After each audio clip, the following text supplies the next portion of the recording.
来过来，这件是台北市一个70外岁太太，昨下晡帮后生到万华警察分局的华冈派出所要去领司法的信件，可能是双方沟通不良来起纠纷。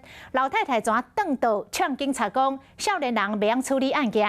原警袂堪要气，怎用妨害公务罪，甲这个老太太扣手铐4点半钟。家属无法度接受，所长是来回应讲，针对当人执法的态度甲技巧较冲动的部分，会来检讨改进。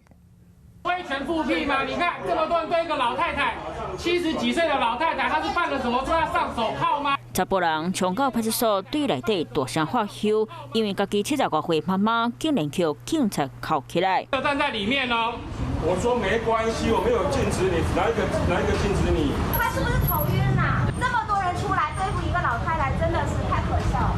边仔亲戚朋友全部赶过来关心，阿桑刚来当无奈坐伫咧伊的顶等，不过落尾无论安全控制，赶快嘛是红铐起来压上车，互后生气死啊！不管他态度与不好，可能不好，我道歉，但是没有必要上铐吧？真的，这不符合比例原则吧？我必须要申诉。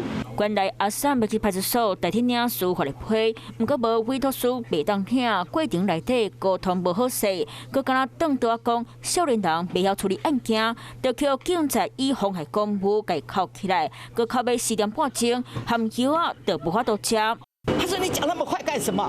我说：“你要跟我讲说你听不到，我只有拿那一张纸，我这样拍一下，我要申诉。”两个就把我抓起来，我坐在旁边那个椅子旁边，我压下去，把我铐起来送法院。阿桑的枪法红正够青，心情是真歹。后生嘛讲会申诉到底，民众若是拄到状况，会当找督察单位申诉，或者是边检局伫咧警政署官方网站登情，函告地检署提告，陈先向欢迎提起自诉。针对我们同仁执法的态度跟技巧比较冲动的部分，这部分我们深切检讨改进。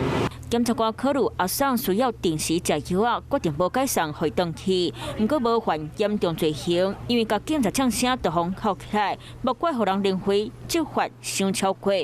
Hello， 我是雷亚，想要抢而先掌握最及时的新闻资讯吗？赶快订阅、按赞、开启小铃铛，锁定华视新闻 YouTube 频道。